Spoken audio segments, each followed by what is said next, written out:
Thank you very much. I'm very, very pleased to be here with you today. And I know you've already had one lecture, and I realize I'm the second one, and it's for some of you it's late Friday evening, so I really appreciate you being here.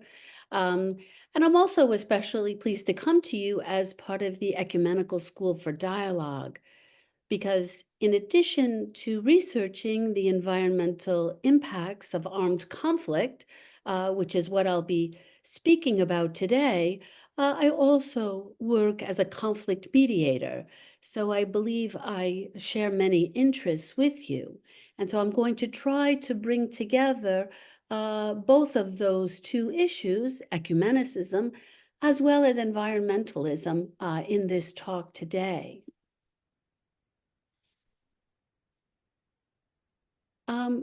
Both of them, when it comes to ecumenical dialogue, and we have a certain element of commonality.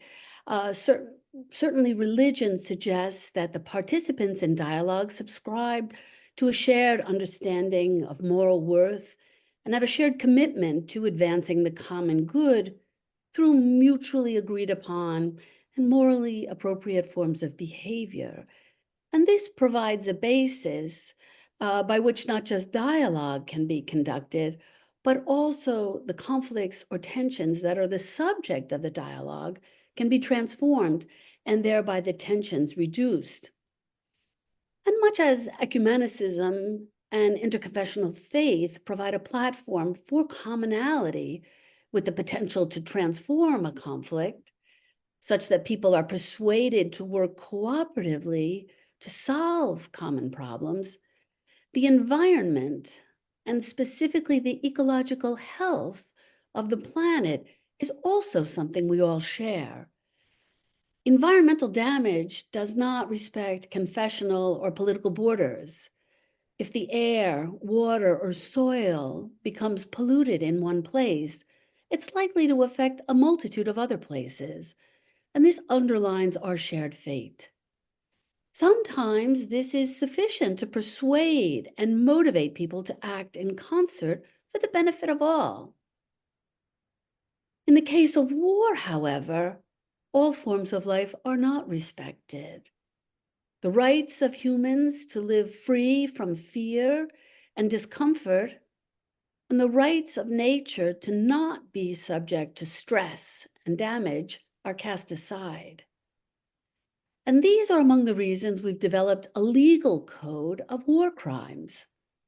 And I'd like to speak today about a relatively new research project that I'm engaged in that involves depicting the experience of war from the perspective of animals as a means of taking into account the full extent of the destruction of life and life-sustaining resources in Ukraine and beyond as a result of the full-scale Russian invasion of Ukraine.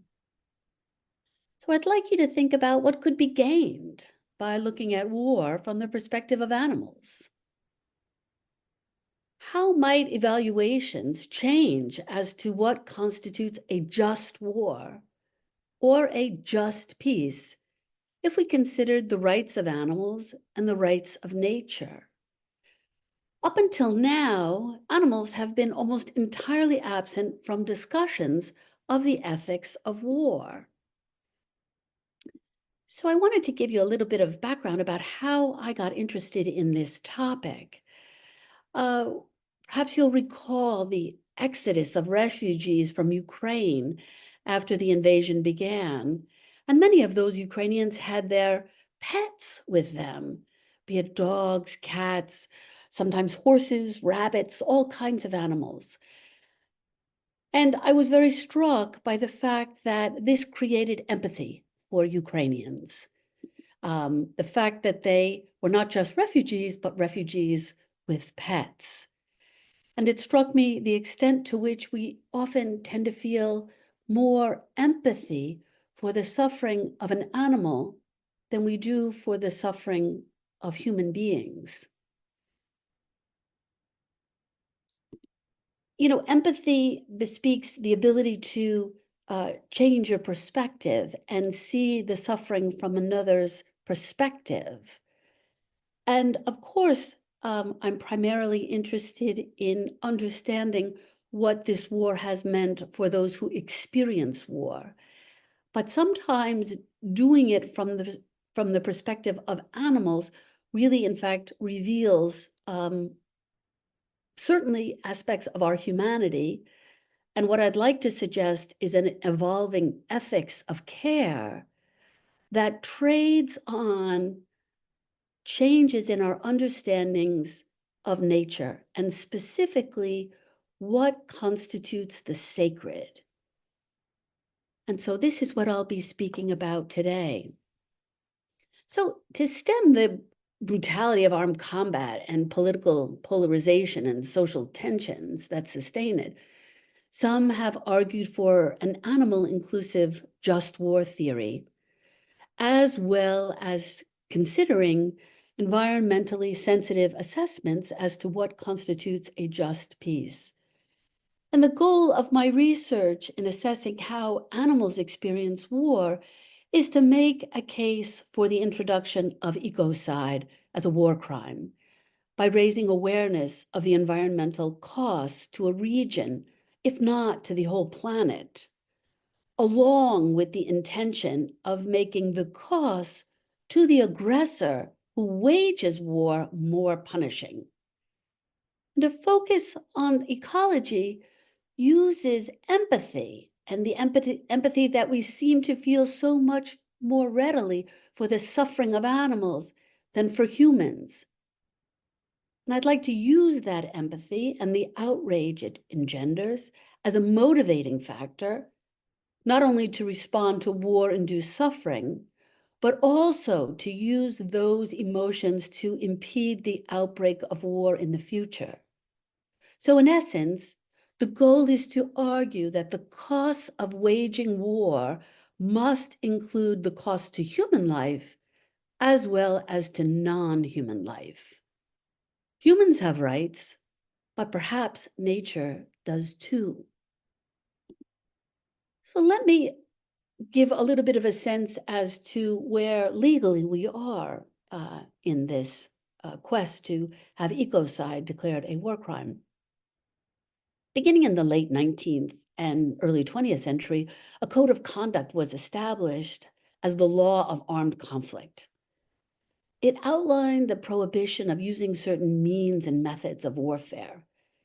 And although this was an initial step to insert some regulation into warfare, it was followed by related treaties known as the Geneva Conventions, which established protections afforded to civilians and also persons no longer engaged in combat, and certain forms of property. And violations to these treaties are considered war crimes.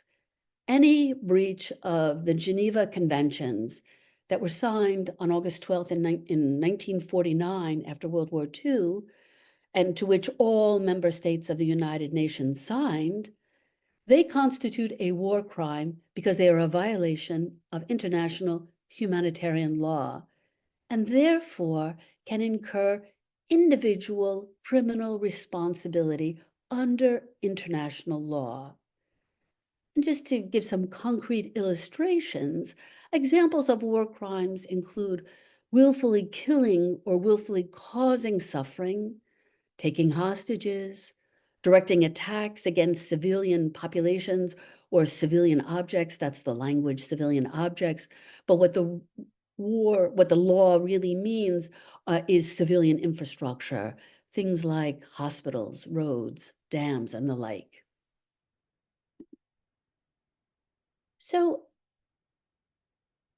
the concept of ecocide builds on a legal concept that came before it and also grew out of World War II. The most well-known crime against humanity is genocide. And this differs from other war crimes in that genocide, crimes against humanity, I mean, is committed against a diversity of victims. And these can include combatants and non-combatants alike.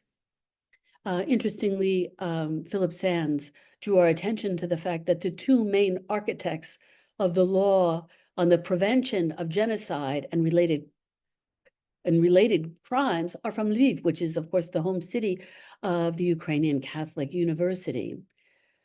In his book, East-West Street on the Origins of Genocide and Crimes Against Humanity, he noted how the war experience in Lviv led two men to recognize the necessity of legal mechanisms to thwart the reoccurrence of the Holocaust.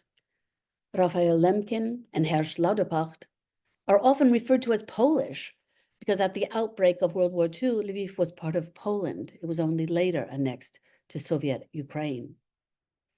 But Lemkin coined the term genocide in 1944 by combining the Greek genos, meaning race, tribe, or group, with the Latin side, meaning kill. He penned the phrase that has come to be the most closely associated with our understanding of genocide, and that is, quote, the intent to destroy in whole or in part a national, ethnic, racial, or religious group as such. And it's important to note that this does not include political groups or divisions of people who might be defined by ideology, worldviews, or alliances. The charge of genocide is directed towards a particular group and also includes, and this is a quote, inflicting measures to prevent births within the group and forcibly transfer children to another group. So in other words, for acts to constitute genocide, there must be two elements. First, there must be a demonstrated intent on the part of perpetrators to physically destroy a group, as evidenced by a documented, organized plan or policy. Simply causing dispersion, displacement, dispossession, and other forms of cultural destruction or forced assimilation do not count unless there is a coordinated intent.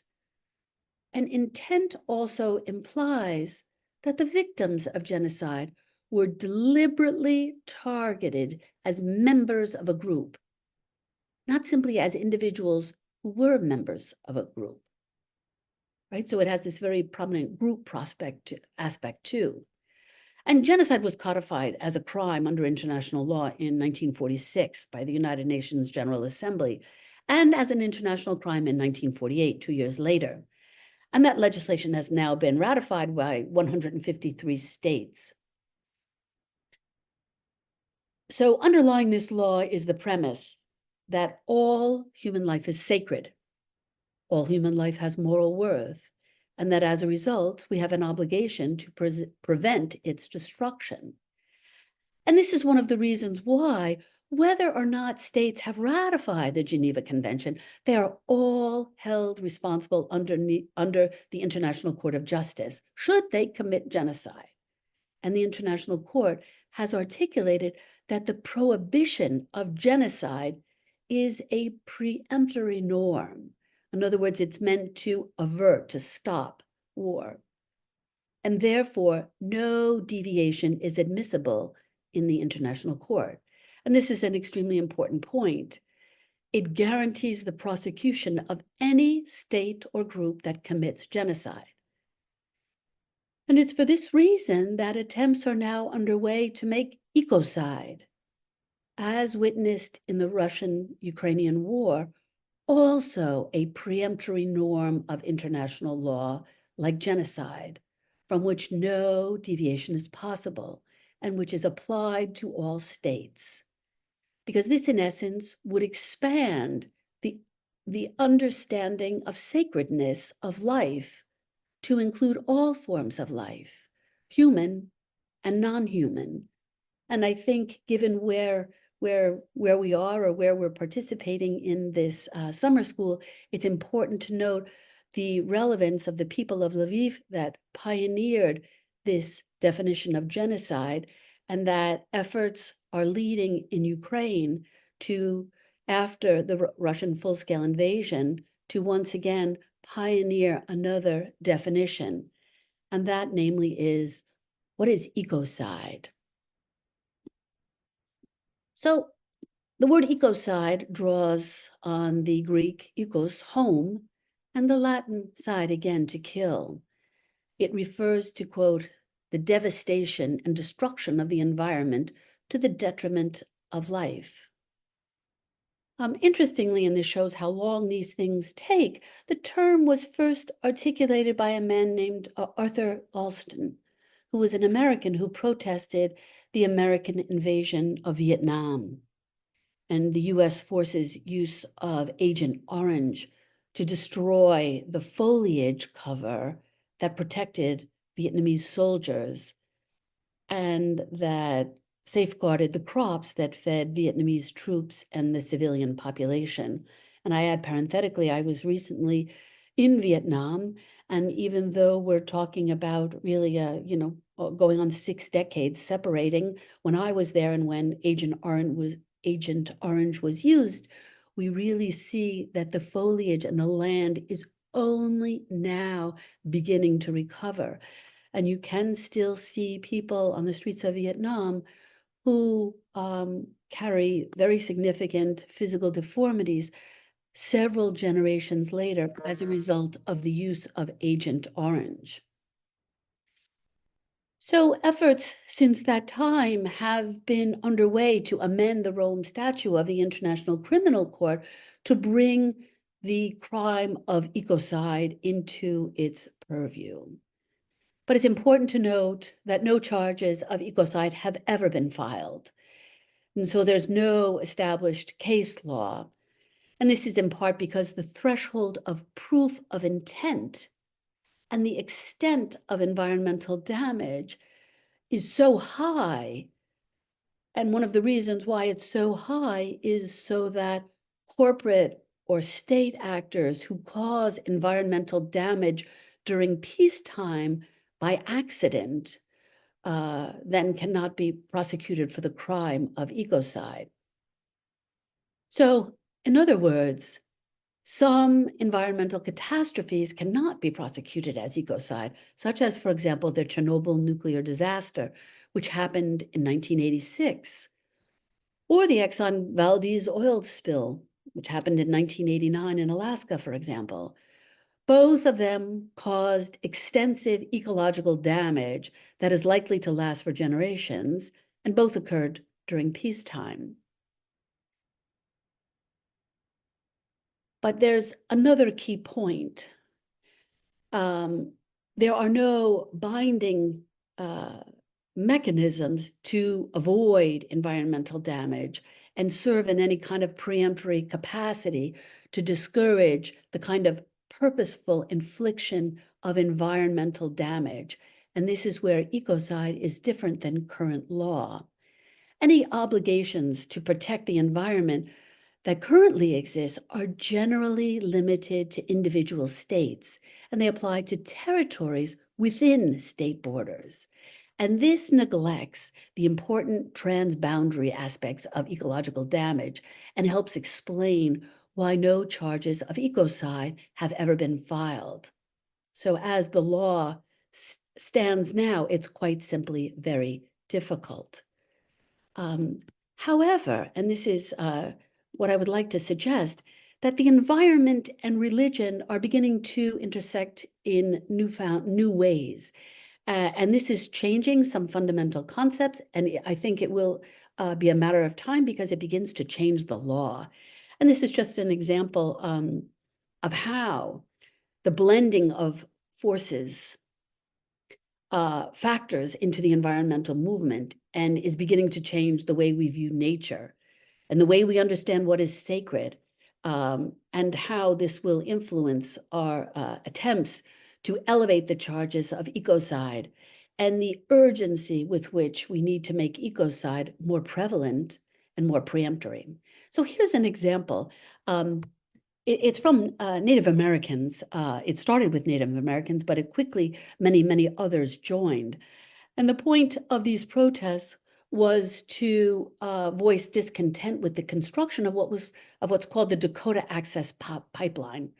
The protesters objected to the fact that the pipeline, as you can see in the map, was traveling quite a distance, which meant it was going to have to be built under the Missouri River, which is substantial, and under Lake Oahe, which is also quite a large lake. And of course, it would run through the Standing Rock and Cheyenne River Sioux reservations. They argued, the protesters, that water is sacred and water should be sacred to everyone.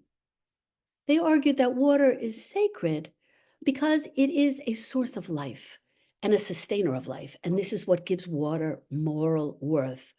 All life depends on clean water to flourish, and therefore water merits our deepest respect for its life-giving and life-supporting powers. And therefore, protecting water is a sacred duty.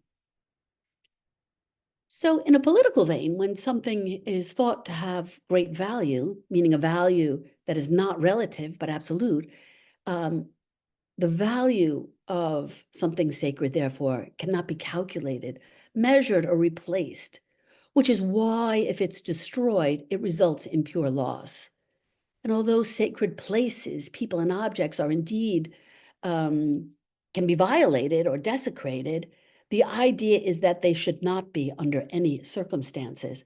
And this is why we reserve the term blasphemy for such moments. Just as a belief in the sacrality of human life underlies genocide, the idea is to gain in the material world. The idea is that no gain in the material world can justify the willful destruction of life. And also the destruction of life-giving, life-sustaining forces such as water. Water should be used as it's meant to be used to sustain life. And therefore, there is a sacred duty to protect it. So if we think of water as sacred, it means that everyone has an obligation to be unconditionally committed to the sacred. And this implies a sacred duty or an obligation to respect the sacred. There are many examples, as in this case, for example, of non-religious sacred spaces or objects. But what they share in common is that they demand reverence. Reverence stems from the experiences that they generate. Experience of the sacred makes one feel connected. These experiences have sensorial elements. In other words, it makes you feel a certain way, but it also generates certain thoughts or certain insights. Much like awe makes us feel that things are greater than oneself, a spiritual experience has been called ego checking. By that, the author means the boundaries between the self and the other collapse. So part of the sacredness of a spiritual experience within nature stems from the interconnection and interdependence it posits between ourselves and a life-giving, life-supporting sacred force. And being open to sacred experiences does not require one to be religious. Sensitivity to the sacred is at the core of spirituality, to which then religion adds further commitments. And this became manifest in the religiously inspired idea of the stewardship of the land. So if nature is germane to spiritual experiences because of the moral insight it delivers, how might we protect nature and by extension, the possibility for people to have such experiences? Well, returning for a moment to Philip Sands, he wrote most importantly about what he called the single moments of horror and the importance of them. He wrote, "The way international law works, as we know, is it takes single moments of horror and tension to force a sudden change. That's what happened in 45. There will be a moment on the ecocide debate. Some egregious horror will happen. States will put up their hands and will say, we've got to do something about this. What's available to us?" And they'll go for ecocide. That's what will happen. So that, unfortunately, that single moment of horror happened with the destruction of the Kakhovka Dam on June 6th, 2023. It's important to note that no international crimes, as Sans mentioned, have been recognized since 1945. But I posit that the Kakhovka Dam destruction could change that.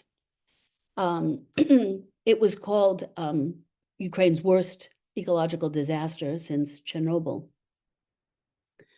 So when the Nova Kakhovka Dam on the Dnipro River was destroyed without any warning, it contributed to the kind of ecocide that we see here, the mass destruction of flora or fauna, pollution of atmosphere or water resources, as well as committing other actions that can cause environmental catastrophe.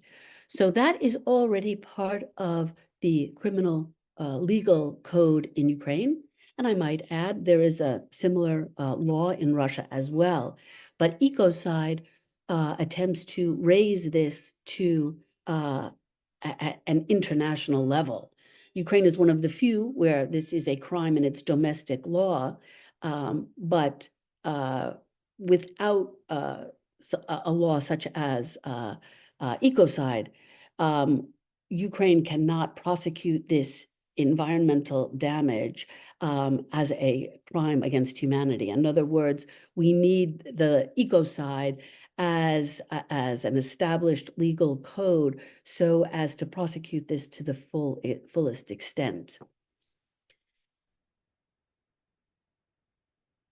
So just to show you what this means, here you see a map of the dam itself and its relation to the region in which it's embedded. And the dam is on the right-hand side. The Kakhovka Dam is a civilian good, a civilian object. It's part of civilian infrastructure.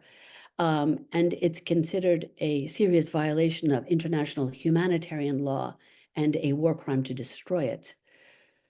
Entire villages were submerged underwater, and the UN estimates that $14 billion worth of damage was made. The rushing waters, and let me show you what resulted.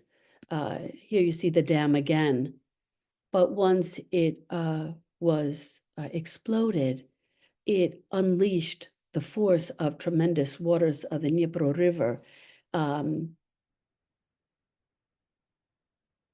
And this, of course, has ushered in massive damage, as I mentioned. The rushing waters that you see in this slide, for example, picked up pollutants along the way and deposited them on the land, contaminating the land as well. And among other things, raising concerns that Ukrainian agriculture, a key industry for the country, the products of Ukrainian agriculture might become too contaminated to enter the world market. The dam is considered critical energy infrastructure, and attacks against it are prohibited. Dams are considered works and installations containing dangerous forces, and therefore are also subject to specific protection in terms of methods and means of warfare because of their potential to cause serious, widespread, and long-term damage to the environment, threatening, in turn, the health and survival of the civilian population. Just to further illustrate the effects of bombing this dam, you see a variety of photos here that show the extent of the flooding. And that is, of course, one very significant consequence of the destruction of the dam. But the Zaporizhzhia nuclear power plant is also supplied by the hydroelectric power plant and the Kakhovka reservoir. So the nuclear plant could be seriously affected if water reserves for the cooling pools are depleted, and that further compounds the environmental devastation and the potential for further environmental harm as a result of this dam. I previously mentioned the agricultural sector, and this particular region where the dam is located is one of the most affected. Enormous crops were lost in 2023 as a result of the floods. And in addition, it's not clear what the consequences will be going forward for the agricultural sector, which, as we know, is really now a pillar of the global food security.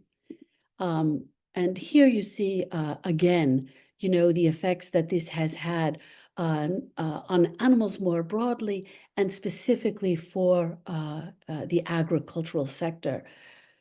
As you see, as attempts were made to save not just dogs, but of course, cows, sheep, goats, and other animals that were used both for small-scale, life-sustaining individual agriculture, as well as the greater agricultural sector that we know now is, as I mentioned, a pillar of the global food system.